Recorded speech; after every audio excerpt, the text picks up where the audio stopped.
Okay, hi, I'm Everett Evnen. I was born December 8th, 1927.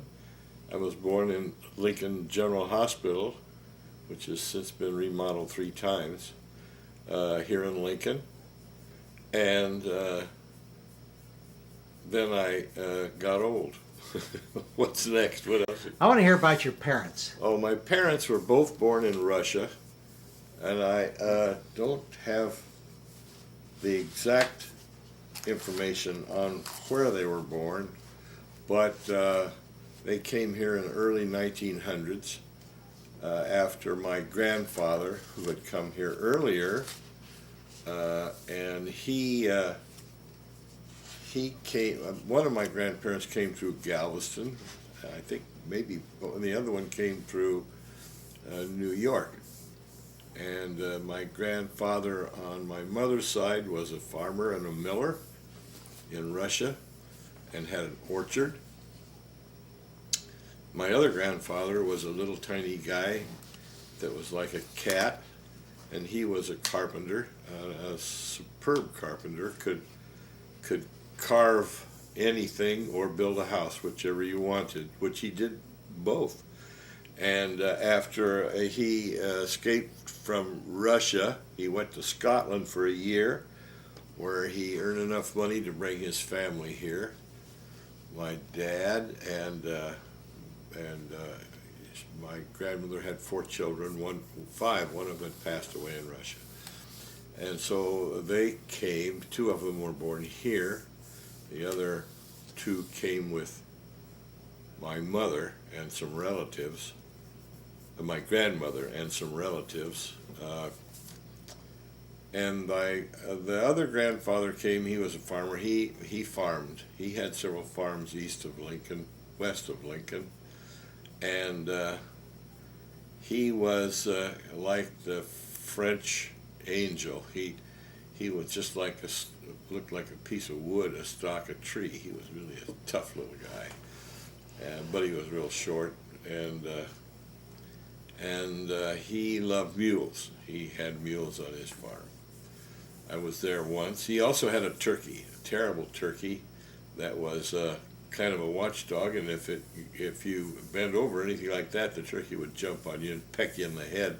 So my grandfather made a whip for me and a chair that I could go jump on and hit the ground and scare the turkey off. They found it dead one day. The hired man cut its head off and threw it. That was the end of the turkey. But my father saved me once. Coming around the corner, they were sitting on the porch, and the turkey was chasing me, chopping at my head. I don't recall that. I know they tell me I climbed the windmill, and they had a terrible time getting me down. I was only like 4 years old. And when ultimately I bought a farm, I took my mother out to the farm. She said, "Where's the orchard?" And I said, "Well, I don't have an orchard. There's no house. There's nothing out here." And she said, "You can't have a farm without an orchard." So I have an orchard out there now and several trees, and they're a lot of trouble, but my mother loved orchards. Then my other grandfather, he continued to build houses. In fact, he bought a little house and added on 2 stories, so he'd have a place for his kids to sleep. That property is, that house is actually, part of my business is on that property right now, because I ultimately bought the houses and expanded and ended up with those houses. Then he had a little furniture store, a used furniture store, and I remember one day he came home with a big branch in his hand, big piece of, off a tree, and what had happened that he had purchased a table with only 3 legs, and he got a hold of a piece of walnut, and he's down in his basement, which was a dirt floor down there and old tools, and he just carved the 4th leg and put it on that table, and made a pretty nice table. My father said he was a great man at building tables and chairs and houses, but he was the worst finished man he'd ever met. So whenever it came time to put varnish on and so forth, my dad would do that. They ultimately had to move into town because of my grandfather, Latween wife, got sick and passed away, and so he had to give up farming. But then he remarried and moved to Denver. And when she passed away, he moved back to Lincoln. And he was in Denver. He was doing window washing and a little bit of everything. Oh, they had a delicatessen. They had a little store, a Jewish store in Omaha, a little grocery store and bakery. But they wanted to sell it, and some people came in, and he ended up buying a gold brick. The story you hear about gold bricks are true. He had a gold brick, and the key to the locker it was in, and it gave them all of their money, their jewelry, their watches, and everything else. And then the guy didn't show up, and they went to the locker to get the gold brick out, and it was lead and painted. And, well, they went to Denver, and when she passed away, he came back, my mother's father. And I'll never forget, his name was Lettween, Lettween. And he had his fortune with him, and he wanted a banker, so I took him over to the bank, and I introduced him to the president of the bank. He wanted to meet the president of the bank, so he did. And it was a bank that I was dealing with, so I was familiar with them. And so the banker said, well, what's your name again? And he said, Sam Lettween. Lettween. And my first name is Sam, like in Hunkle. And he said, now would you remember me and say hello when I come in the bank? Well, hell, everybody did. When he came in the bank, little Sam Lettween, well, hi, Sam. Hello, Sam.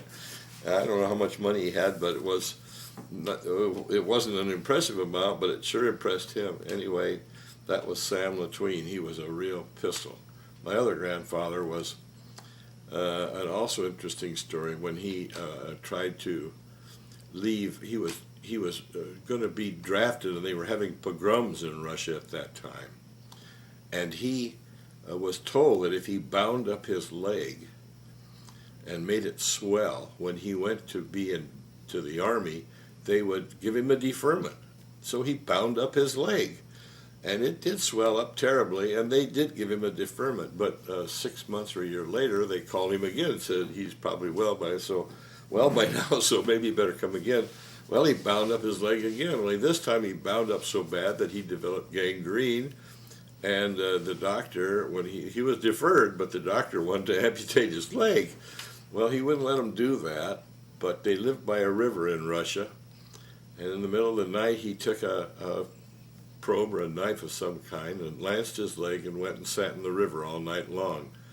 And he survived. He had a limp, but he survived. He was a real character. But I don't think he ever knew my name. He used to call me Sonny. And he'd say, hello, Sonny. I don't know if he ever knew my real name. I never did figure it out. I know that he was, in those days people were conservative. He would walk 2 or 3 miles to save a penny or two on his cigarettes. Anyway, they had my father and a brother. My father was also in the furniture business initially before the Depression and during. He put his other younger brother through law school. He became a very fine and well-known and great lawyer. I always thought he was very highly respected. And then he had 2 daughters. One of them married a gentleman and moved to Des Moines, and he was with the Postal Department. And they had a son who was a psychiatrist, living now, retired. He was a head of the department in Tulane of psychiatry, and retired and moved to Hawaii, because that's where he took some internship originally.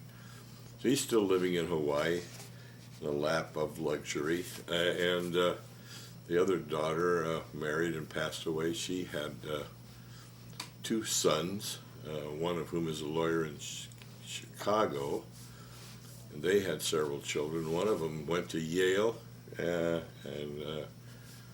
got her PhD at Yale, went on the staff at Stanford, and wasn't happy teaching whatever she was teaching, and went back to school and became a lawyer. And she's now practicing in California, seeking to, I suppose, sue Stanford or somebody. Then I have a sister who went to the University of Nebraska, and she got her PhD in Connecticut. She's a speech and hearing person. That's what she got her, and her husband is a rabbi of quite renown. Had a big congregation in Hartford. I think they had like 1,300 members. They spent a great deal of time in Israel. She started the speech and hearing clinic at the Hadassah Hospital, and 2 years ago they built a building and named the building after Dr. Maureen Kessler for her hearing. She did a lot of work on hearing, and goes there regularly and works in that department and so forth. They're back. They come back here. They live in Hartford, but they love to go to Israel and spend several months a year there. Well, let's see, where are we? We're up to who? My parents. What did your father do after the Depression? Oh, my father lost his business, and he paid all of his debts and closed his store, and they bought a tiny grocery store on 1027 North 23rd in Lincoln, which was across the street from the Johnson Coal Company and about 50 yards from the railroad tracks. And the little tiny store was 6 feet away from a walkway which went to a little tiny house that we lived in. My mother ran the store, and my father started out working for some friends selling cars, Novikovs, I think. I'm not sure who, but anyway.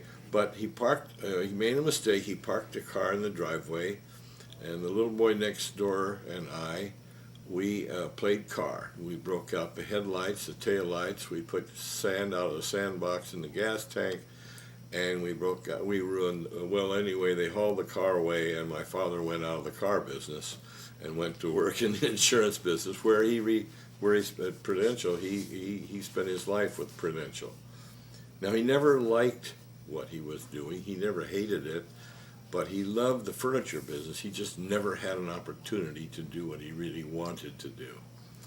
But he was a very, very bright man, and my mother ran the store for a while, and then we finally moved from there, and she went to work selling ladies' ready-to-wear in downtown Lincoln, where she became the manager and ran the Amos Dress Shop for all those many, many years, while my father sold Prudential Insurance. And that store was something else. It had, I can remember my father, they used to catch rats in those days because we were right next to a railroad track, and the bums would come and we'd feed them. But they were all fine, good. We never had any difficulty of any kind. In fact, they always offered to work, and they were really a little different than they are today, but maybe. They would trap rats, and every time they'd catch a rat, he had a pipe he'd hook up to his car and put the rat in this cage in a box and gas the rat. I only got to see him do that once. He didn't let me watch that too often, but anyway, they sold the store and moved to our house on 2344 D Street, where I grew up. Went to local schools of Prescott and Irving and Lincoln High, which was like the only school at the time. And my sister did the same. She met her husband, who was Stanley Kessler, who was a rabbi, became a rabbi, but she met him because he was a radio gunner, I think, on B-24 or B-26 during the Second World War, and finished his missions and came back and landed at the air base and stayed at the air base in Lincoln. He was looking for a Jewish girl, and he found my sister, and that was the end of that. He was very happy, so was she. So that's really how she met him. He did his missions in the Army, but he never ever has talked about it. It's an interesting thing. Can't even. He just isn't interested in discussing it at all. My my life personally, I just went to the University of Nebraska, and then I was able to start university a semester early because during the war, if you had your hours completed, they'd let you go. So I started at 2.5 years and went to the University of Nebraska, where I spent a year, and then I was 18. And when I was 18, I enlisted. The war was over a few months before that, but I was going to be drafted, and I was able to enlist in a program for 18 months. And I thought, well, that isn't a bad idea. I better do that. So as soon as I was 18, I did enlist, and I spent a year or so overseas in Japan in the occupation force. Got to be first sergeant before I came home. But they sent us to another guy from Indiana. I went to finance school, and there's a book called The Official Mileage Table. And when I left finance school, I took that official mileage table with me. I didn't think two things about it, but I went directly to Japan, and I had the only official mileage table in the whole damn country. So they were calling me from all over, and my major said, I'm putting you in charge of these special vouchers. Now, those people had fought and were there temporarily, and this fellow that was in special vouchers in our finance office in Kobe had a pile of finance papers that he didn't know. He couldn't even read the headlines. He didn't know what they were. And the major said, when you get those all done, come and see me. Well, about a month or so later, and I was a private, and a month or so later, I had them all done, sent them all out, took care of all the vouchers, did the whole thing. I went and said, Major, we're current on our special vouchers. And he said, well, that's wonderful, Sergeant, and we'll go from there. And I said, well, what do you mean? He said, well, you're now Buck Sergeant. So I was never a PFC, and I was never a corporal. I went from private to Buck Sergeant, later staff, and then I got to be first sergeant of the outfit. But and then but it was I was a staff sergeant, and to become a master or a first sergeant was a double jump, and he got a bad letter about just taking me from private to Buck Sergeant. So he said, if you'll stay with me and re-enlist, I'll make you a master sergeant. You really haven't. I said, well, I don't think so. I came home, went back to school, graduated from the university, and went to work. Actually, I got a job. Harley Davidson got me a job in Kansas City, selling boys' wear, boys and men's sports shirts.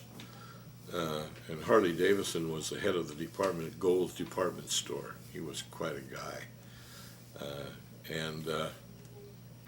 But we had a friend here in Lincoln, Arthur Gordon, who was a pilot, and he was selling ladies' slips and fancy stuff, and he called me one day after I'd been working for 3 or 4 months and said, go take your line, turn it in, you're going to go with me from now on. And I said, well, what am I going to do? And he said, well, he had the region for a special kind of slips, seam-proof slips or something, and he couldn't take another line on, but he had this fancy line, and he just was going to have me take that and go with him, which we did. And he was flying a Beechcraft Bonanza, so I started learning how to fly a Beechcraft Bonanza. And after a month or two, we crashed that Bonanza in St. Louis on the runway, and I was back to driving around selling. So we were just making the major cities all over. We'd go to Minneapolis and Chicago and St. Louis and so forth. But the gear collapsed on that airplane, and we just went sliding down the runway. It scared me half to death, but with no harm done, except we demolished the airplane. It really did a lot of damage. So then I started driving, and that's when I met Elaine. My folks had known the Shermans in Sioux City in the Everett Club, which was a club. I don't know if you're familiar with it or not, but the Everett Club was a social club that was, I think, Des Moines, Sioux City, Lincoln, and anybody else, I guess, who wanted to join. But anyway, my mother said, when you get to Sioux City, call the Shermans. They have a daughter, and you can meet her, and you'll have somebody to meet. So I went to this place and that place, and I was raising hell, and I got to Sioux City, and I called for Elaine, my wife. And her mother said, oh, she's not here. She's in Minneapolis right now. She'll be home in a week or two. So I didn't think too much of it. So I called again the next time, and I said, how about, can I talk to Elaine? Her mother said, oh, no, she's in Des Moines. She's with some friends and so forth. I thought, I better meet this gal. Well, the next time I went in there, I did meet her. And I thought, well, I better not take a chance on missing her again. So we got engaged about 6 months later and got married. And well, we have 4 kids, and we've been married all these years. We've had a pretty interesting marriage. When you got married, Everett, were you still traveling, selling? She wouldn't have anything to do with. She said, I'm not marrying a traveling salesman. And her father was in the produce business. They were in the car lot processing of turkeys and fowl and eggs. And in the 50s, when this all happened, the poultry that you got was from farmers. They would go and take them to little stations in little towns all around, and then we'd gather by those, bring them back to Sioux City, and then run them through a processing plant and pack them up, and we'd sell truckloads or carloads to chain store groups and stuff like that. And we put up carloads of frozen eggs and shell eggs, where we had a bunch of girls candling eggs, and then we'd sell them to the people who resold them. He also raised turkeys. He had a farm at O'Neill, and he raised about, 60,000, 70,000 turkeys at O'Neill, and we had a farm at Sioux City. We raised another batch of turkeys, and a farm at Sergeant Bluffs, where they raised hogs. And the reason they raised hogs was because in the processing plant, the offal would go into a big tank truck that we would cook right in the truck, and then take it out and feed that offal to the hogs. So we, in the winter and the spring, when we were processing poultry, we would take the offal to the farm at Sergeant Bluffs, or else when we were doing eggs, we would take all the bad eggs, the spoiled eggs, put them in cream can, and take them out and dump them in troughs for the hogs. So we had hogs that were really raised well. They were eating eggs for breakfast, and I had chicken for lunch. And then we went to Johnson Biscuit Company and bought all their old cookies and so forth. And so they had chicken and eggs and biscuit and cookies for dessert. They were a pretty good-looking bunch of hogs. And all that egg really made their coats beautiful. And we had a couple of hundred hogs at the time. We also had 60 hogs that we were farrowing who got sick from a thing called leptospirosis, and we had to give them up. But in the meantime,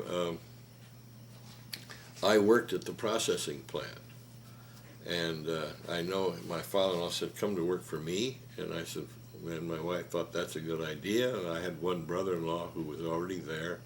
So I went to work there, and I remember when I first started, my father called me one day and said, "How you doing?" And I said, "Well, I'm shoveling chicken poop. That's my job. I'm feeding all these old chickens, and I'm cleaning these cages." And he said, "Is that bad work?" I said, "Well, it's terrible. I mean, I'm a college graduate shoveling chicken poop." And he said, "How's the pay?" I said, "The pay's great." He said, "Well, if the pay is great, you can put up with a lot of nonsense." And but I did I did learn quite a bit there, and I really enjoyed the turkey part. And ultimately, I decided I didn't want to be in the processing business. and we didn't have I just didn't like the whole arrangement and so forth. I wasn't the best of friends with my father-in-law because I didn't like the way he was doing things. And after all, I'm 21 years old. I know everything there is to know. And so we moved back to Lincoln, and I went into the poultry distribution. At that time, there was a big change in the industry. The poultry industry began to change because instead of buying chickens from farmers, we were buying poultry then, or able to buy poultry, from people who are raising chickens in Arkansas and Missouri and down south, and they would raise them in houses, and we would buy broilers by the truckload all year long. Before that, spring chickens was what were the culls out of the flocks, and we would have fried chicken early in the year, but never the rest of the year because they weren't available. But now fried chicken is what you go in the grocery store, you find chicken all over the place. Fried, you just take it home and fry it, or you can buy it pre-cooked. But but that's when the whole thing started. And so when I came back to Lincoln, nobody was distributing poultry like that. They were still floundering about with the old chickens and one thing or another. And so I started the distribution business of ice-packed poultry. And our business has grown from there. Now we were doing about 95% poultry and some eggs. Now we're doing only about 7 or 8% poultry and 10,000 other items, because now we have departments that we will completely outfit a restaurant, from the kitchen, the tables and chairs and salt and pepper and every other thing. And we do that for some chain operations like Applebee's. We're doing one right now. And the restaurant, I finally changed from the selling grocery stores and so forth, their chickens in bulk. And I had a friend who ran a Village Inn here. And one day he said, "We're going to buy the Village Inn chain. You want in on this?" And I said, "Yeah, sure.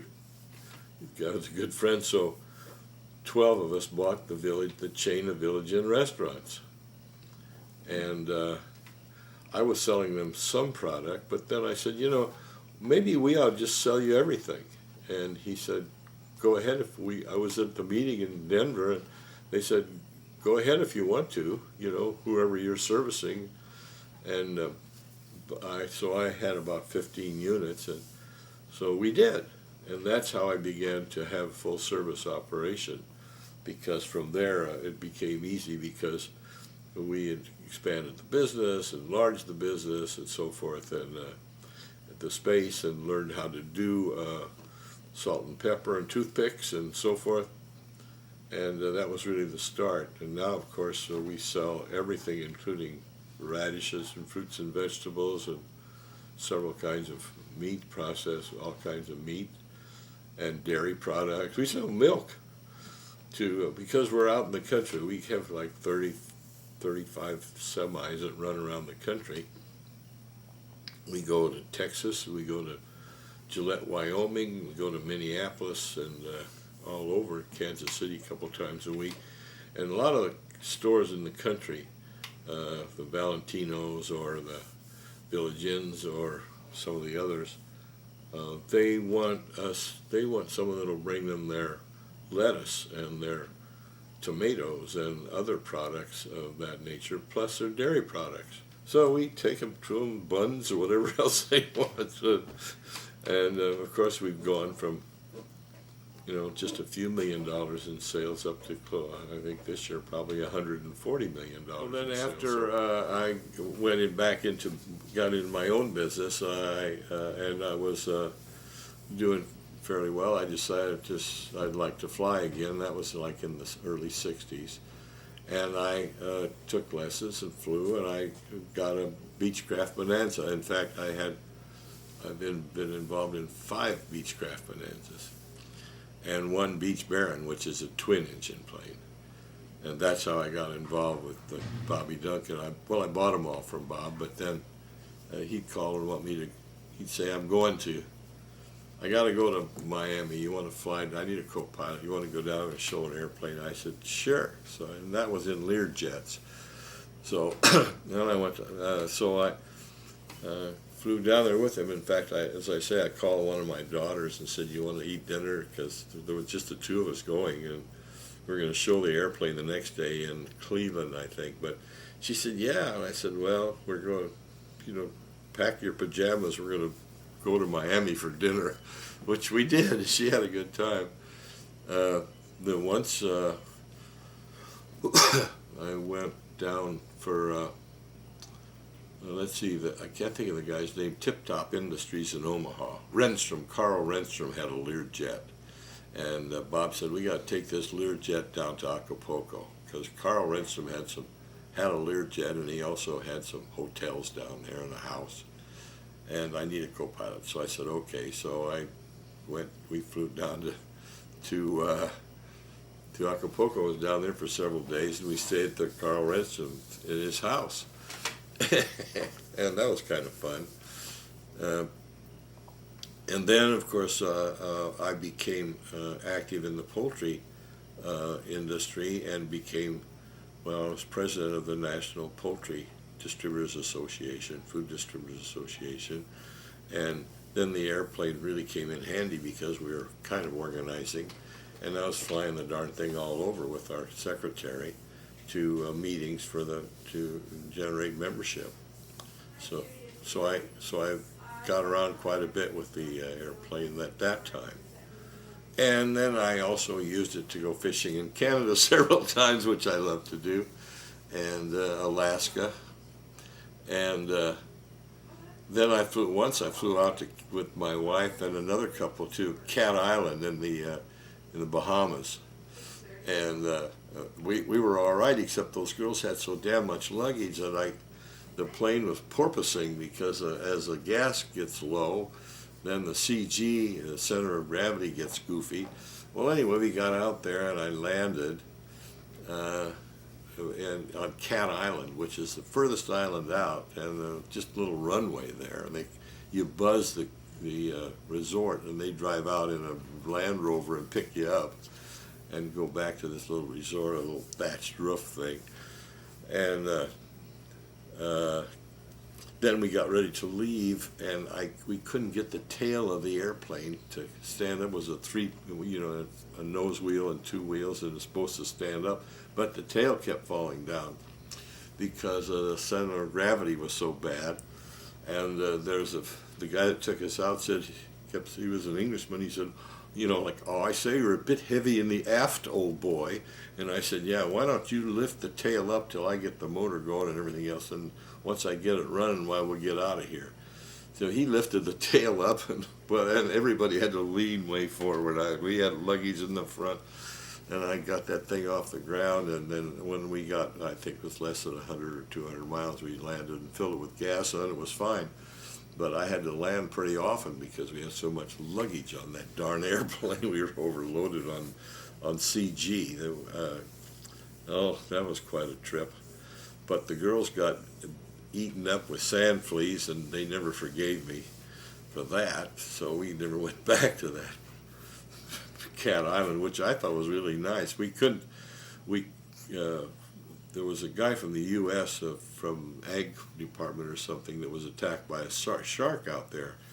He was spearfishing, and he was carrying a fish he shot with his spear gun, and the shark came and attacked him and the fish. So we were kind of afraid to do too much swimming out there. But it was all right. We really had a good time. And then once I went to Alaska and flew all over Alaska with Bob, and there was they leased to the BLM their big 4-engine airplanes for the fire department that go over Alaska and stuff, put out the fires and stuff. And so his partner was up there, and he had a big 4-engine airplane, but He lost his hydraulics, and he couldn't. He had to land on a little strip, which was across the peninsula, way out in the bush. And when he started, it was a thunderstorm, and when he put on the brakes, he didn't have any hydraulics, and he's pumping the brake and trying to stop, and the ocean is coming. I mean, the lake is coming up. It was a very short runway. Well, he finally got it to take hold a little bit, and it spun off, turned off one wheel, and there it sat. Well, we went there to help him, so we were going to land on that same strip, and I'm looking at the strip and saying to Bob Duncan, Bob, you want to land this thing? That little thing, he said, just keep reading out the altitude for me and I'll take care of the rest. Well, we did land, and we managed to stop maybe, I guess 100 yards or so before we went off into the water. And we picked up his partner, Harry Barr, and took him back to Fairbanks, where we got a part and some oil to put back in the darn thing, and then took him back out there. He fixed the airplane and took that monster off from there. I don't know how he ever got it off. We didn't stay, but it was kind of an exciting trip. We've really had I've had some interesting trips. One time I took my Uncle Hi, my dad's brother, up to Canada, and he was a little leery altogether about flying, but he was fine. And I can't remember if that was in a Bonanza or the Baron, but we took off, but his door wasn't fully latched, and it popped open. Now, you can't fall out because the wind is holding the door closed, but it makes a horrendous noise. And I'm telling you, that man turned every color in the world before I was able. And you have to land. You got to go around and land and stop your speed in order to shut the door.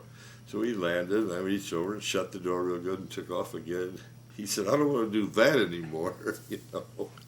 So that was kind of interesting. Everett, and growing up, who were some of your contemporaries here in Lincoln, going through high school and so on? Oh, my very two best friends were a young man named Sanford Finkelstein.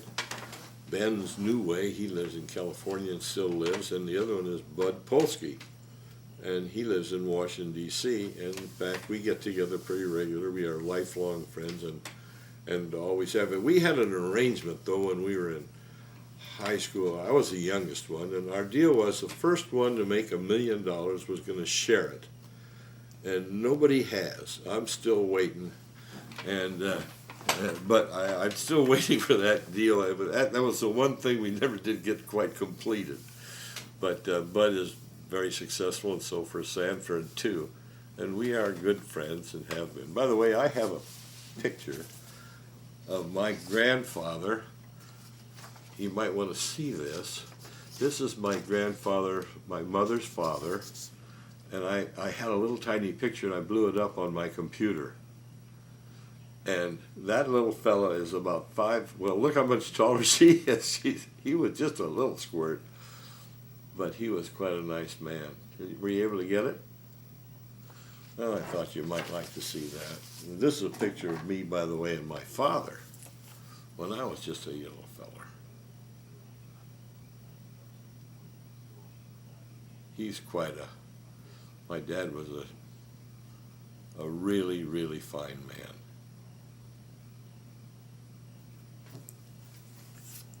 And you want another one? And this is a picture of Grandma Evnen. She ran the world. My sister and I are at the top of the picture, and my Arnold and Richard Soslak, my cousins, my father's sister's kids, are at the bottom of the picture. Arnold Soslak was editor of the paper at Minnesota, and he went to work for UPI and became quite a. They finally took him from. he became head of the department in Wisconsin, and then they took him to Washington, D.C. So Arnold Soslak, my cousin, and he was one of my very good friends. We were both in Japan at the same time after the war. He hated his job, and I loved mine, but I had my own Jeep. But anyway, he became a reporter for United Press International and had 2 or 3 of the permanent committees in Washington. He wrote 2 books, and he passed away kind of sadly.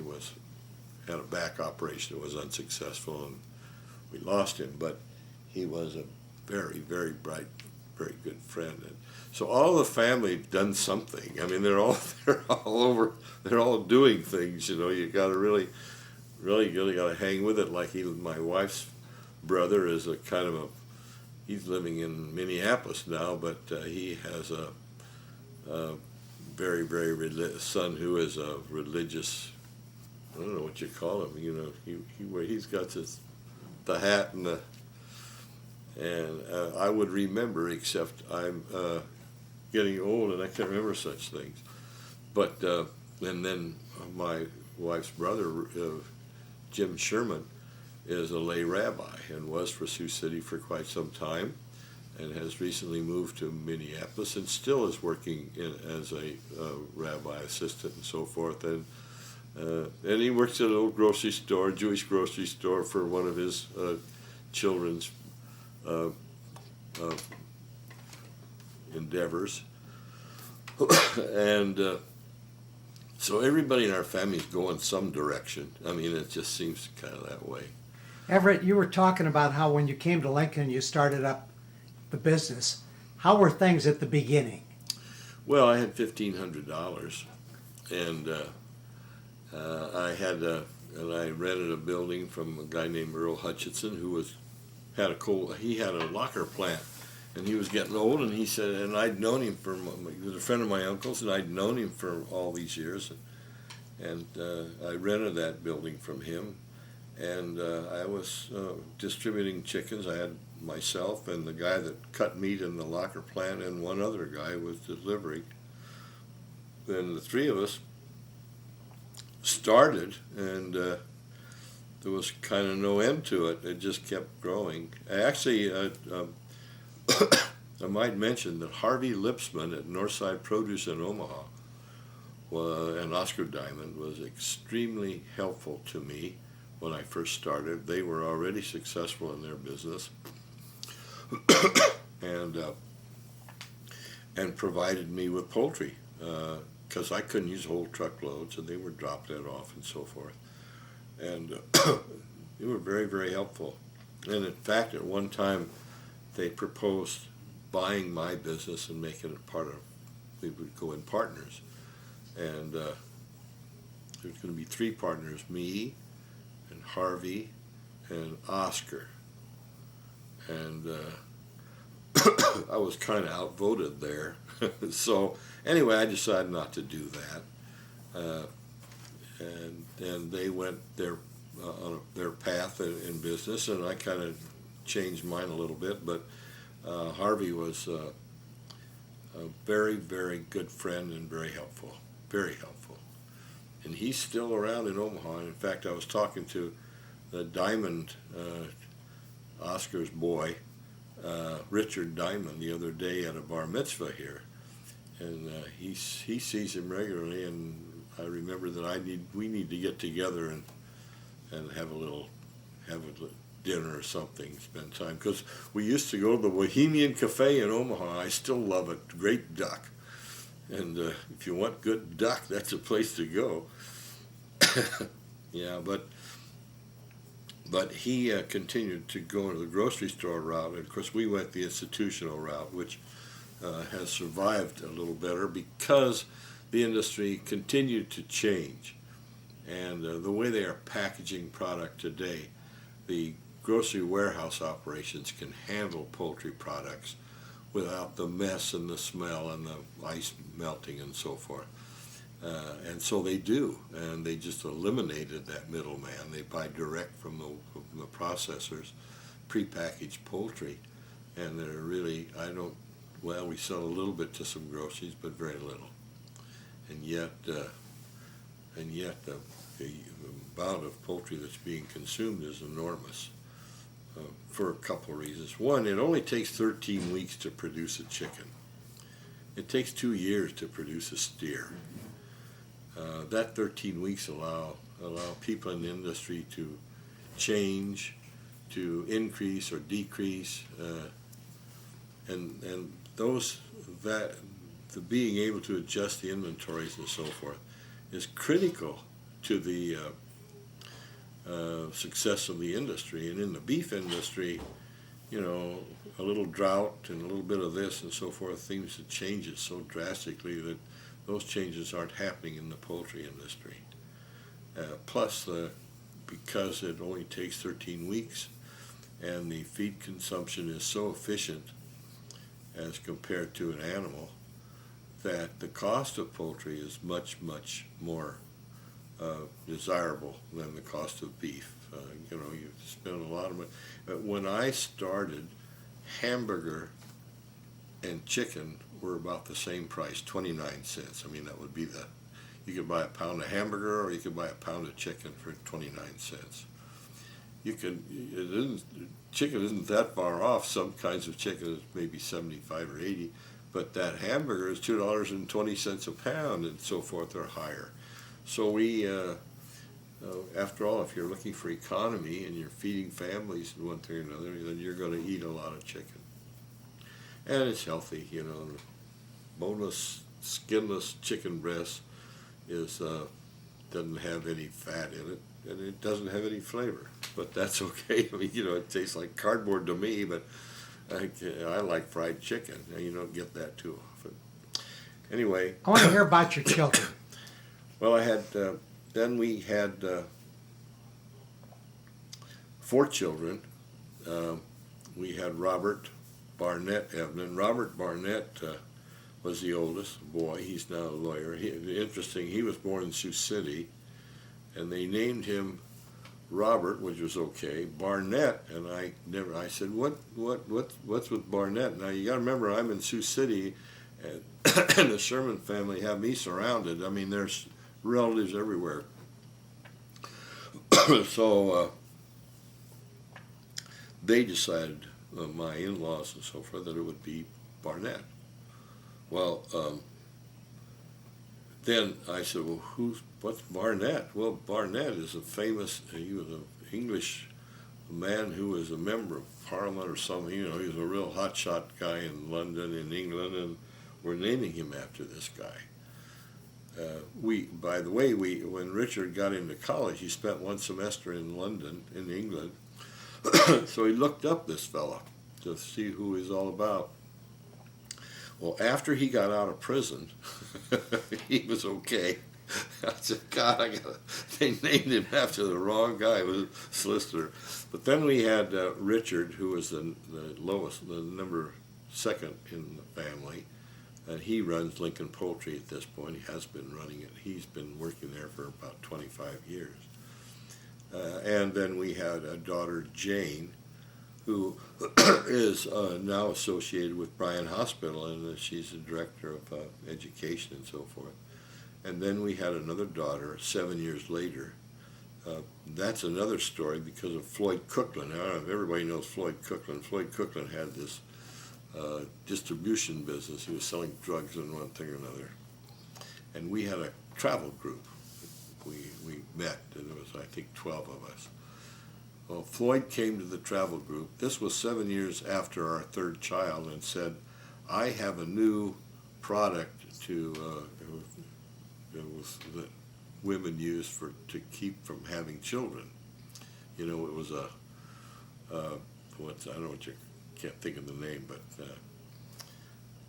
and I brought you samples. So he brought us all samples of this material, and you put it in, it's a foam, and it's got a little applicator, and along came our 7th child. So I am furious at Cookland, and I give him this thing back. I said, this stuff is okay for plugging watermelons, and you can maybe grease joints on your doors, but it doesn't keep you from getting pregnant. And he said, don't get too mad at me. I've given samples of this to everybody in my family, and they're all pregnant. I'm telling you, I got people in my family that want to kill me. So don't bother me too much, Ev, because you're not the only person I made pregnant. Everybody I know is pregnant with this dumb stuff. Anyway, so we had Judy, and we were a little bit dismayed, but it turned out to be a delightful young lady, and she's living in Kansas City with two beautiful children. Robert went to Michigan State, and then he went to USC Law School, became a lawyer at USC. Got past the bar in California, became a lawyer in Los Angeles, and ultimately became a member of a firm after, I think, 5 or 6 years. But in the meantime, he met a lovely lady and married her. She was from Hawaii. She's Hawaiian. Her grandfather, Bob's wife's grandfather, was a Jewish immigrant from Russia. And he went to the United States and ultimately went to Hawaii. There he married a Chinese lady who learned to keep kosher, and they had a son. And that son married a Portuguese lady, and that's where I got my daughter-in-law out of that union. But the father passed away at a very young age, and he remarried a real Hawaiian. I mean, a Hawaiian whose sister was consort to the queen. This guy's a real neat guy. So that's an interesting group, and she goes there every summer to spend a month or two. Takes her kids. They live in Honolulu, but they have a house on the ocean on the other end near Turtle Bay, on the other end of the island. Then Richard, of course, went to school up in Wisconsin, Beloit, and when he graduated, he came back to work at Lincoln Poultry, and has been there ever since, and has done a magnificent job. He's very, very bright, very capable, and he was married, and that was a disappointing marriage, and has 3 children, but he recently was remarried to a gal who was a dean of women's affairs at Doane College, and they're very happy. And then Jane, who is working, was a nurse, became a nurse, and and now she's working at the hospital. In not nursing, but she's in charge of women's affairs and education. She's very, very, very bright and does a really great job. Her husband is in the real estate business and sells real estate. And Judith, the daughter in Overland Park, Kansas, husband is a tech guy who he's been all over the world. He sells. He worked for Cisco, the electronics firm. Then he went to a firm they started, and now he's working at. That didn't work too well, so he's working at another firm where they sell equipment to like AT&T and this, that, and the other thing. And he's their chief engineer. So they got him running all over the country, all over the world. In fact, he goes to Japan and Germany and so forth. A very, very, very nice man, a guy I really am proud of. And they have 2 children, and their children reflect the intelligence of the parents. So they're going to be pretty bright kids too. And we have a bunch of kids, and Bob has 3 children. One of them's going to Swarthmore right now, which is a fine college in Philadelphia. 2 of them will be one of these days. One of them will either be president or in prison. We're not sure which, but he's quite a boy. If you can see him, his hair is such that you can't make him out. And then Richard has 3 children, and they're all doing very well in school. One of them is a drummer, and he is a drummer's drummer, with the hair growing down around his face. But he was playing at a bar mitzvah the other night. He just took over the drums after the band left, and he fascinated everybody. He was just banging those drums all over. The other one, the 2, and then there are 2 girls in that family, and they're both really bright, and one of them's an actress, loves to be in the actress, and the other one plays the French horn. I don't know, our kids are doing things all over the place. so we really, and I have had, been very, very fortunate and had relative success. I was president of the NIFTA, and I was president of the executive club, and I was president of the synagogue a little bit, and now I've got the foundation, and I was Cliff Hilligus from Cliff Notes. I don't know if you ever heard of Cliff Notes. Cliff's a really good friend of mine. In fact, he's kind of helped me collect some of these 4-H books. He one day was over, and we had dinner, and I was showing him, and he said, "You mind if I got quite a few contacts, and you mind if I kind of ask around and see if I can get some of these for you?" I said, "No, go ahead." Well, that was a mistake because he didn't care how much he had to pay for them, and I ended up with probably another 75 books because of Cliff. And when he started a foundation, I became treasurer of his foundation. And so, I've had a lot of very good experiences in the hospital. I was active on several of the committees and so forth there.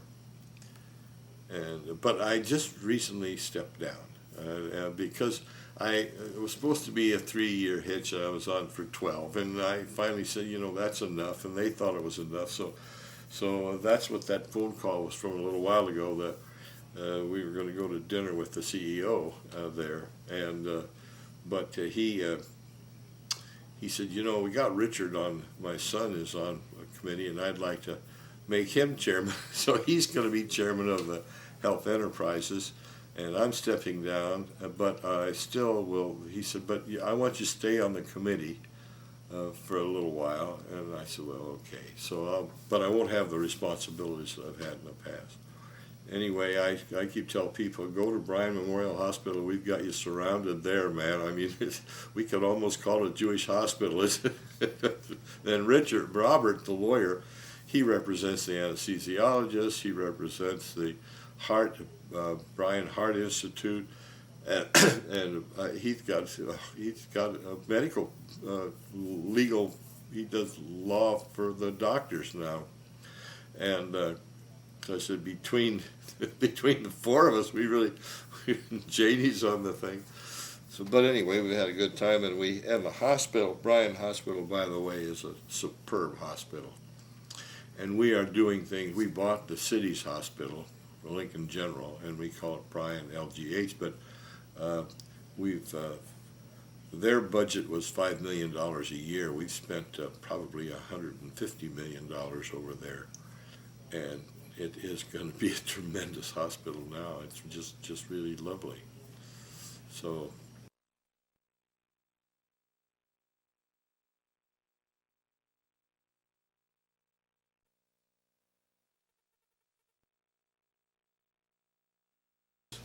you will not find any EVNEN. Now there are EVNIN, and there's an EVNINE. And Rosalie, there's a lady who discovered us, said we're relatives because we're EVNINE, and we think we have some association. We did know that we had somebody up in Michigan someplace, somewhere along the line.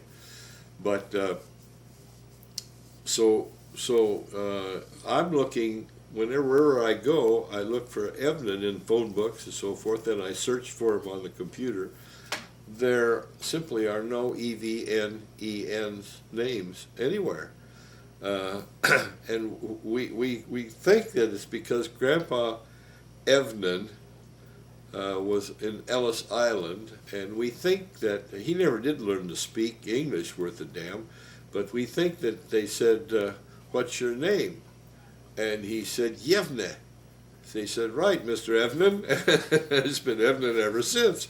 But we think that's the only way it could have happened because there just weren't very many Evnens around. My grandfather, the Latween, I don't know we don't know where he came from. We think he snuck in somewhere along the line, but we have no idea where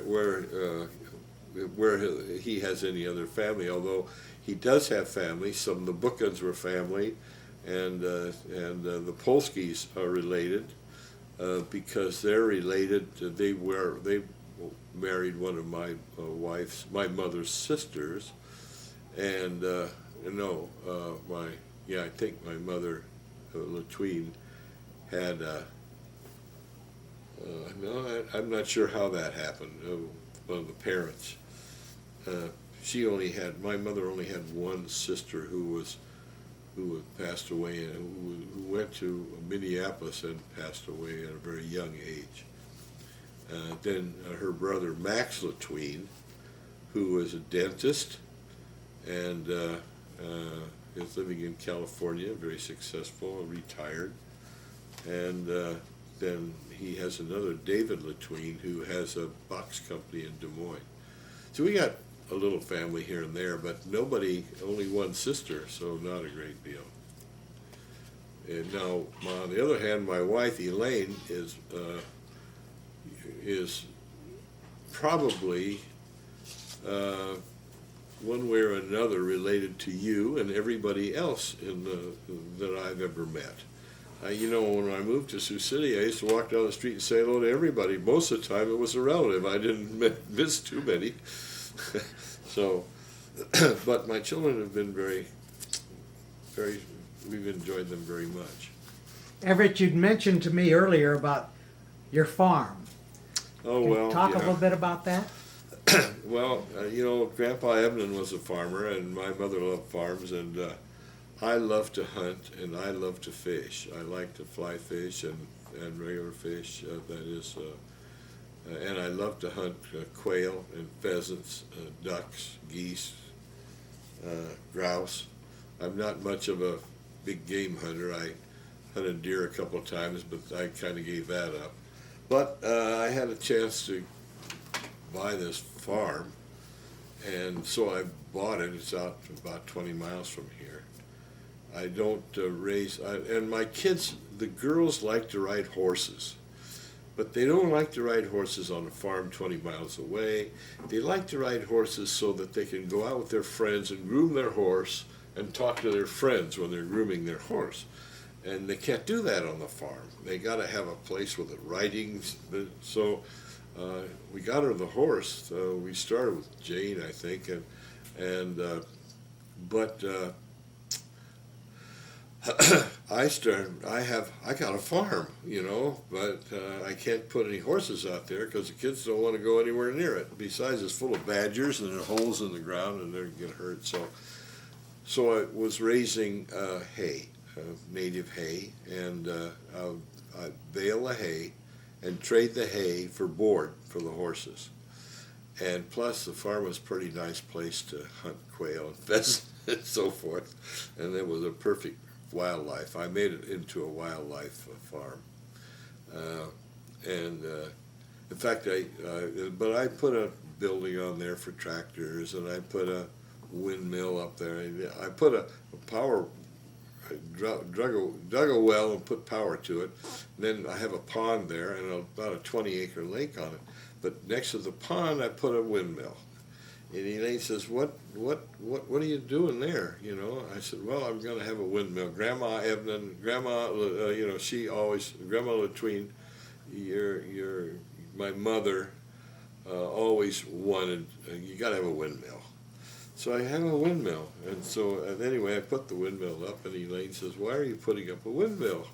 I said, well, if you feed cattle, you don't want them walking down to the pond and ruining all the way around the edge. You need a windmill so they can drink water, and that's a way rather than ruining the pond.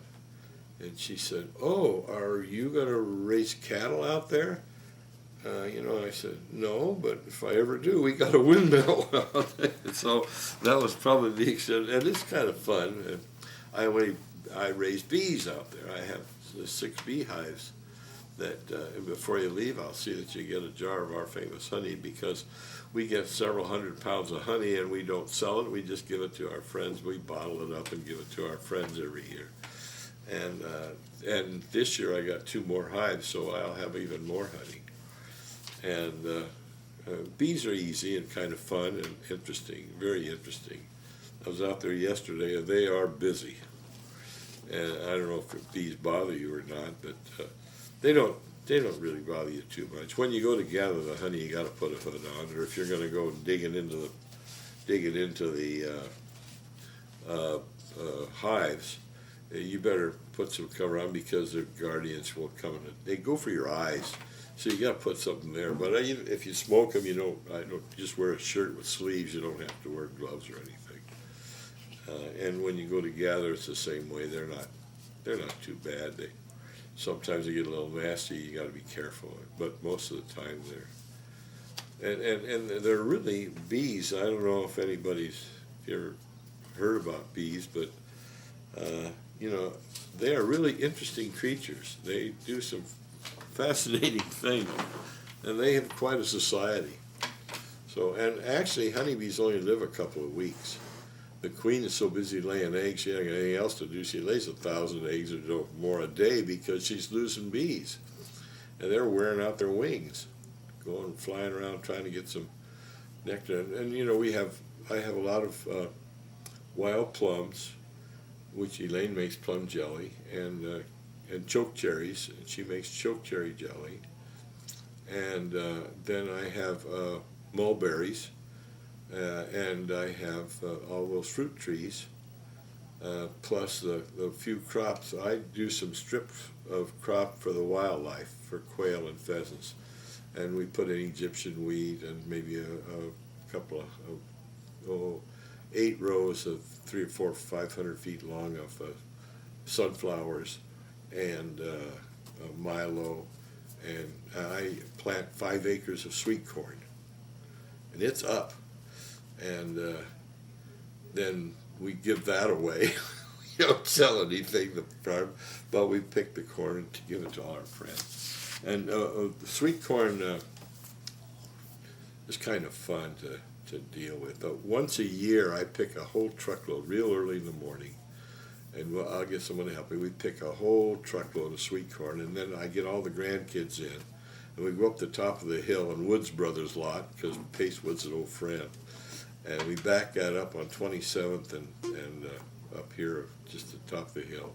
We got signs. We've made all kinds of signs that we put up. Sweet corn, the best sweet corn, sweetest sweet, and everything. And the kids have a day of selling the sweet corn. It's there, and they keep the money. In fact, they keep the change. That's a bad deal. I give them $20 worth of change, and they keep that too. They don't give me my change back, but they do, and they don't know how to count, so everybody gets 13 ears. But they sell it all in a matter of 2 or 3 hours because that corn is very fresh and very, very good. And they have a ball, they're I had a little problem one day with Richard's kid who was a little bored, so he was throwing stones at the cars that went by. And some guy in this old beat-up car that was all rusty came in, and he was fit to be tired. And I said, Eli, what are you throwing rocks at that car? Well, I wasn't trying to hit it. I was just, I said, well, you mustn't do that anymore. I said, the guy got mad and left. But I said, Eli, don't do that anymore. He said, no, I won't do that, Grandpa. but they do sell it. They have a good time with that sweet corn. Then I raise a few turnips. I put turnips in with some of if we do clover or sweet or some of the short, like alfalfa, one thing or another. And the chef at Wind Chimes, the Chinese, he's Taiwanese, I think, David, he carves alligators and roses, and so he uses turnips. So I plant a bunch of turnips and take him out there, and we pick bushels of turnips, and he takes them back and makes them into things. He likes to do that. Turnips, I like turnips. I like to eat one turnip raw, but I have truckloads of them out there. One year, years ago, I raised some turnips with some alfalfa. And Bob Donaldson had a restaurant called The Rose in Lincoln, and it was kind of a nightclub thing. And I had all these turnips, and I decided that I had to figure out something to do with these turnips. So I took some turnips to the office. I went in the kitchen, and I cut them like French fries, big French fries, maybe, pretty good size. And then I floured them a little bit, I think, or so, and I deep fried them in the deep fryer. And they were excellent, just excellent. Well, he had a thing from 5 to 7 where he gave away free hors d'oeuvres. So I took a whole bunch of those darn turnips over there, and I said, here, and I showed the guy what to do with them. Well, he called me 2 days later and says, bring me more turnips. Well, in order to bring in more turnips, I have to go to the farm. I got to pull them.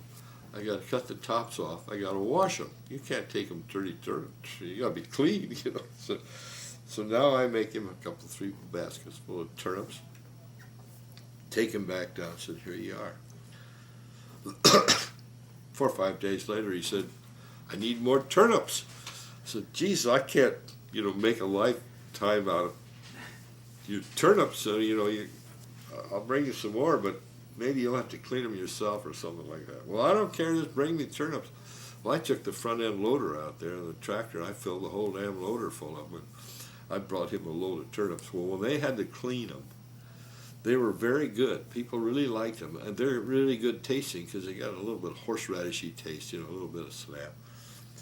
But when I dumped that whole damn load of turnips in the back of his restaurant, with the tops on and everything else, he took them and so forth. But he didn't ask for any more. His guys wouldn't do it. But I'd taken him quite a few.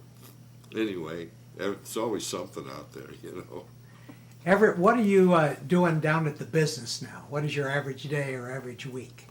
About 5 minutes. I have an office, and I usually go down there and I make some call long distance to some of my friends because it's on the office phone. And, but you can't do a little bit. And you can't preempt another person's job anyway. So I do walk through the plant, and I kind of take a look and see if there's anything I can help with. I went to a seminar with Deming. I don't know if you ever heard of Deming, how things should run and one thing or another. And one of the things that he was very, very solid on was that if you give a person a job to do, then let him do it. You might describe the parameters of what that job should be, what he is expected or not expected to do with regard to treatment. A lot of the interview will reveal that person anyhow. But if you're going to do his job, then dismiss him. If you're going to do his job, you don't need him. So my concept has always been, if I hire a guy to do the job, he better do it because I'm not going to do it for him. If I have to do it for him, then I don't need him. And so we've kind of worked on that basis for this many years. Well, that now it applies to me because I can't tell people what to do. I can't, and I have to keep my. So if I have a complaint or a suggestion, I go to the person who's in charge of that particular area, discuss it with them. I don't tell anybody what to do around there. But that seems to work pretty well.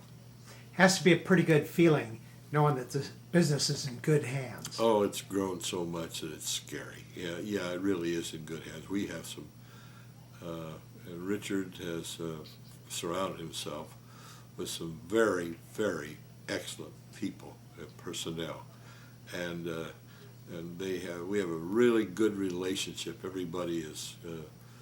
It's a smiling relationship, and it's kind of a happy relationship, and I really admire him for it. I envy that very excellent relationship with the personnel. And you always have problems. I mean, there's always somebody who does something wrong or something of that nature. But on the other hand, the overall operation is one that is very desirable.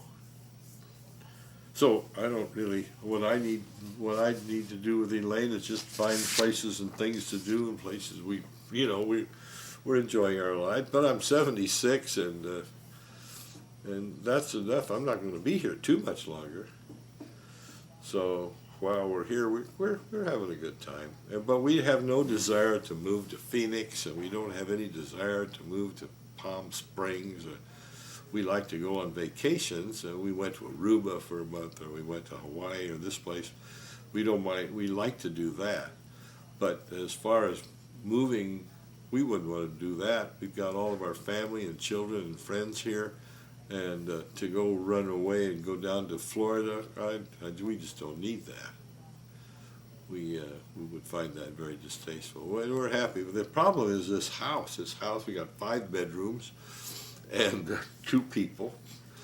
I have an office upstairs with my computer, but I had to do the same for one of the bedrooms for Elaine because she was on my computer every time I went up there and playing bridge and one thing or another. And one day she said, "You really don't like it for me sitting in your office like this." And I said, "Well, it's kind of nice to be able to use a computer when I want to."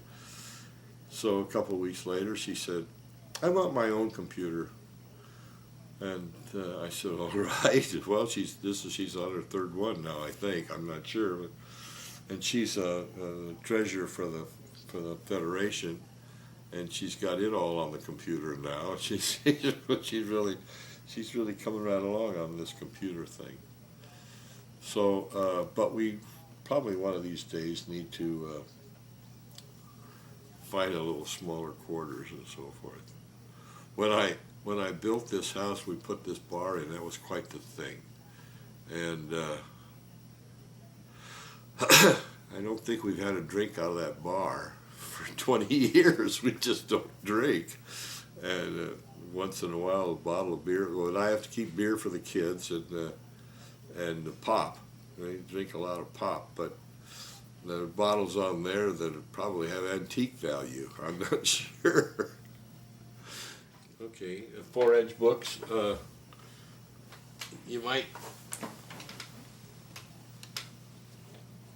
They are mostly books from the 1800s. They are books that are mostly printed in England, although I have books that I've bought them from all over. But most of them are English. They are almost all leather. They're usually very leather. The ones, of course, I buy fine books, and all of these books are called 4-edge, F-O-R-E, edge, and that means that each book has a unique and picture on the front. This one is called a retriever. This is like looks like it's really leather, but it looks like a wood. And each of them have I don't know if you can see this or not, but each of them have a unique painting on them that disappears when you close the book.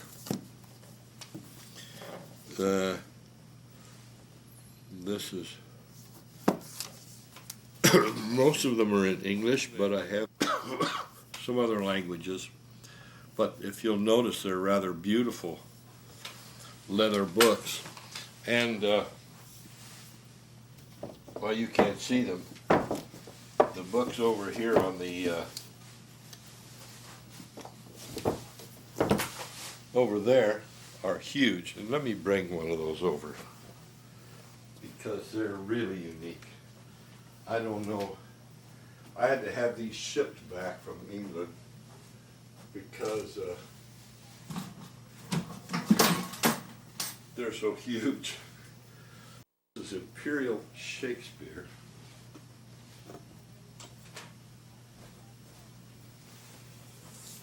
I don't know if you can see this or not.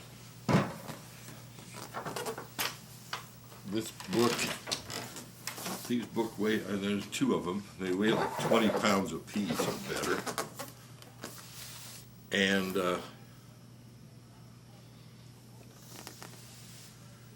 by the way, I've never publicly showed this collection because it's so valuable that I don't want it. I don't want to put it into a vault.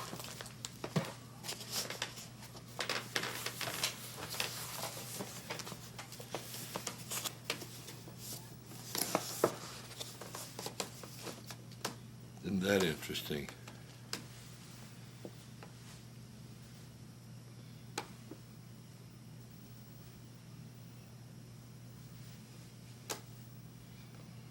Got it? Some of them have work along on the edges, but this is all a complete work of Shakespeare.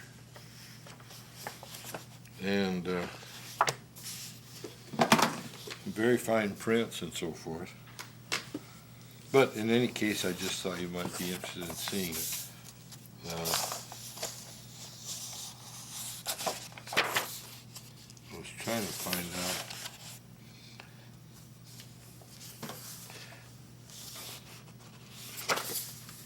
This is a theater in 1593, just a picture. But the books themselves are 1800s. And I have a book, there are a number of titles, and some of them are first editions, some of them are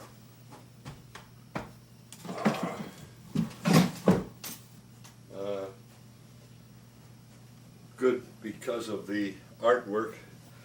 I quit collecting Bibles. I figured I either have to start a synagogue. It seemed like everybody had a Bible. But see, some of these books are, this is a 4-edge book. It's just a tiny one.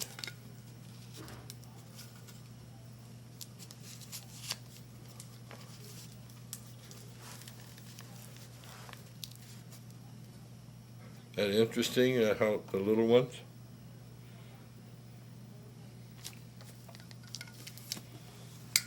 And I have several tiny ones. But I was gonna, I guess maybe my favorite book is a book on Admiral Nelson. And also, this particular book right here is a book from a binder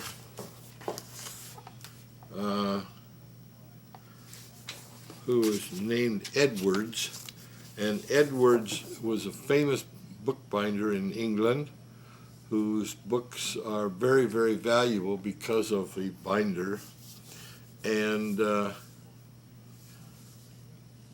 for their 4-edge. And this is one of them. I bought this book originally in England for, I don't know, £700, I think it was, in that time. That would be about $1,000.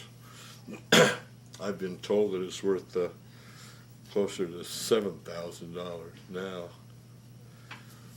Kind of interesting.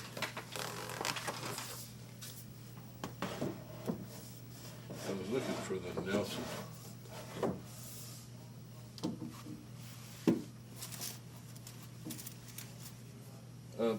It's pretty hard to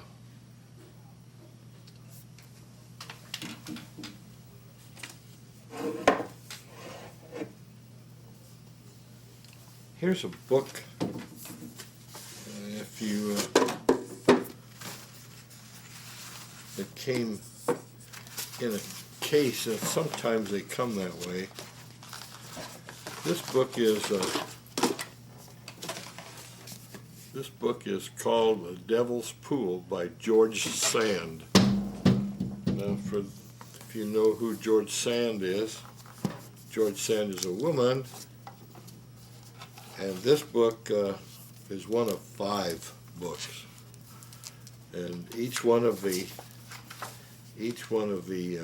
paintings or in the book is done in 4 different modes. In that can you see this? In that they're ones with this color, then it's done in this color, and done in this color, and this getting a little bit foxed a little bit, but the final one is in a brown sepia, and there are a whole bunch of paintings done that way. Each one is done in 5 different tones. What's interesting about this book is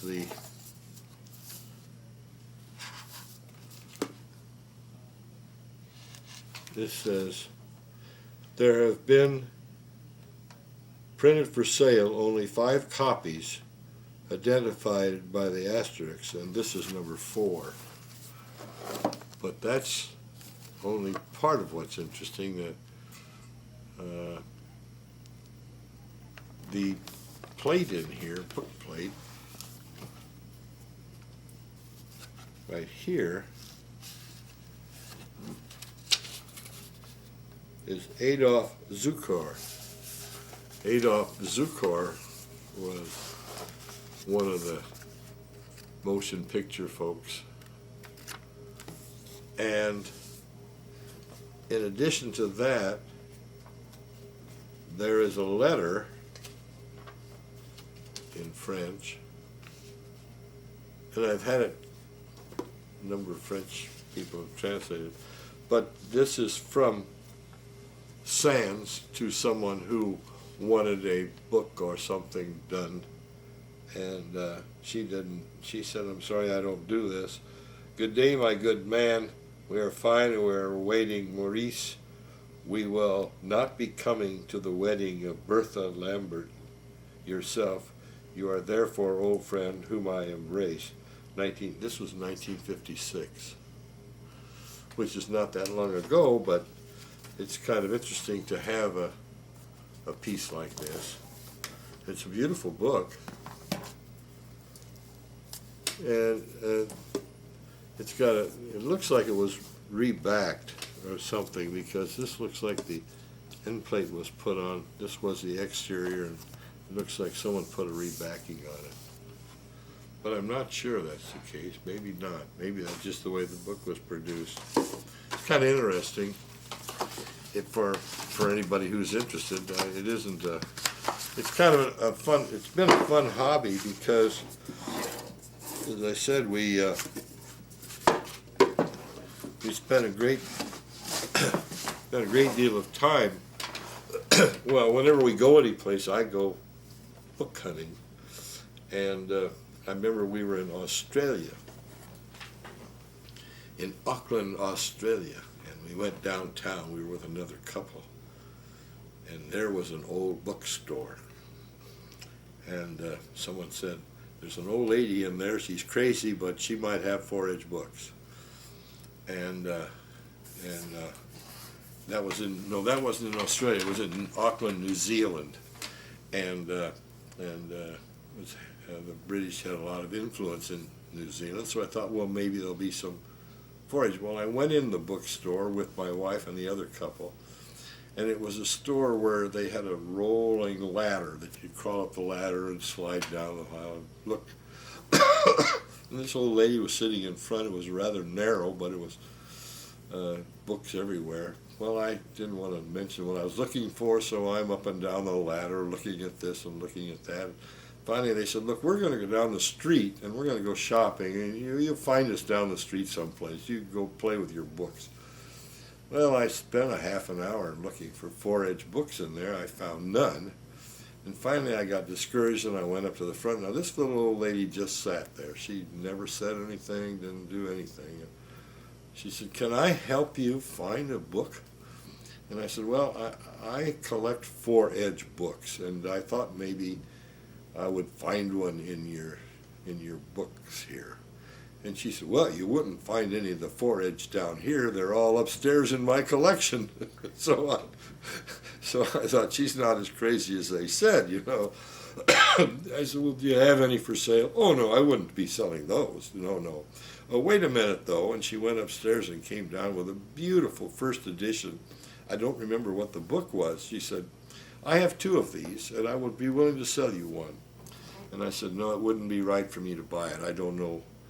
I'm just not qualified to know what this is, and I don't collect this sort of thing. I should have bought it for Cliff Hillegas, but I didn't. I did later buy some in England for him that he was delighted with. But anyway, I said, well, I'd love to see him. She said, well, maybe one day, if you come back to New Zealand another time, you know, how many times do I go to New Zealand, you know? So I never got to see him, but I went back and told the guys, I know where there's some forage books, but this lady is not, she's shrewd, not crazy. You know, she's not interested in selling any of her forage books, so I was unsuccessful there. It was kind of interesting. I did that in New Orleans, and this old lady she said, no, I don't have any. And I said, well, would you ever? And she said, well, you come back the next time. You ever come back? I said, well, we come here every year. Well, next year, come back, and I'll see if I can find a forage for you. And that was when I first began collecting. And in New Orleans was not it was in the quarter there, and she had an antique bookstore. And she was buying old books and tearing out the paintings, tearing out the pictures, and selling them for $1 or $2 a piece, because she said I get more money for them that way than to sell the book for a small amount. Well, anyway, the second time I went back, she went and got me a book called, I can't remember, it's one of these little tiny books up here, and How a Lady Should Act, and one thing, a little teeny book, and I bought it from her. And I said, do you have any more? Well, if you come back next year, maybe I'll have one or two, we'll see. Well, I came back the next year, and she sold me my second forage book from down there. Then unfortunately, she passed away. She was quite old, and when I went back the last time, the lady that was running the shop didn't have the slightest idea what a forage book was, and I kind of knew where that gal kept them, but I didn't have the nerve to say, well, can I go look? So I never got another one from there. But I've had some interesting, I bought some up in Sweden once from a lady that was quite a gal. But, you know, you find them all over. I tried to spend a whole day in Paris once. Elaine and I went to France for a week, and I said, this is my day. I'm going to leave you today. I'm going forage book hunting. And she wasn't even remotely interested in accompanying me, so I went off looking for forage books, and I had to go across the river, and I'm in this, I would ask in this stop, no, I don't have any, but if you go down there 3 blocks and 2 blocks over, there's a shop that might have 1 or 2.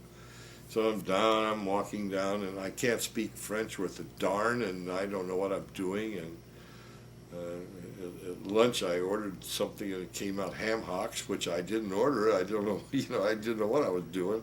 But I went in, and finally I went into a store, and the guy spoke English, and I said, would you happen to have, after all, this is Paris, and you think a lot of books, would you happen to have any forage books or prints to offer?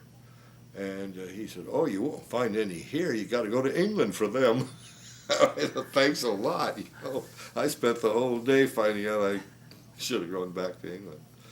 But it's been a lot of fun, and we've had. I've been very fortunate. Cliff Hillegas was a very good friend, and he had a monster collection of first editions, because he liked to do first editions for everything that he did. If he did a book in Cliff's Notes, he'd like to have it in his library. I asked him one time if he's ever going to do the Bible. He said, no, but I got a guy up there working on it, But he was able to, there's in New York City, there's, Sotheby's and Swan that have auctions. And they send out, I don't know if I have any handy, but they send out a catalog of numbers of books. Got one the other day from England, and books like $35,000, 40,000, 10,000, you know, and very, very valuable books. Well, they send the catalog out, and usually, if they have any 4-edge books, at the very somewhere in there, they'll list 3, 4, 5, sometimes more, but usually just a few 4-edge. And Swan had them regularly, and they were usually $400, $500, $300, or what they were in dollars, not in pounds. But and they were saying, this is what we recommend, this is what we think they'll go for, this is the price we think they're worth. I never bought one at that price. They were always more, because Cliff, in the first place, Cliff Hillegas loved to talk to him. He had people on, he would have somebody dedicated to his phone at the auction, and he would pick out some manuscripts and so forth that he wanted, and they would call on the phone and say, okay, we're up to number 522, that's what you want, and blah, blah, blah. Well, he loved to do the dickering, and but I'd take the book, the catalog, and I'd circle the item that I wanted, if there was a half a dozen on there, and I'd circle the price I'd like to pay for it.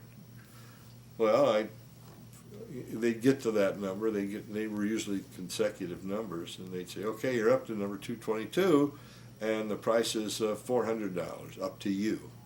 $400 to you, that means, and it was always $50 increments. And when it says to you, it means yes or no, because there's a lot of people bidding, and you got to be quick. Otherwise, you lose it. Well, he would say, I recommended that I buy it for $400. But Cliff would say, he went by 400 like it didn't exist. He would be up to 600 and say, yeah, that's good. Yeah. So I always paid too much for my 4-edge books, but I got them. And he was always very proud that he was able to buy them. And I said, well, you know, Cliff, I can't afford you. I write down 300 and you pay 600. And he said, well, they're worth it or they wouldn't be there. And I said, yeah, I guess you're right. But I bought thousands and thousands of dollars worth of books with Cliff overpaying and having a wonderful time doing it. You know, he just giggle and love it. But he had a lovely collection of his own. Well, if I have a message for my children, if there's anything that I would like to tell them, among other things that I probably shouldn't, is that if they could fashion themselves after their grandmother, they will be and have the same kind of happiness and success with their lives that Elaine and I have had, despite the ups and downs, and everybody has them. They will be very, very fortunate, and we are extremely, extremely proud of them because they have been courteous and proper to us in ways that we probably don't even deserve.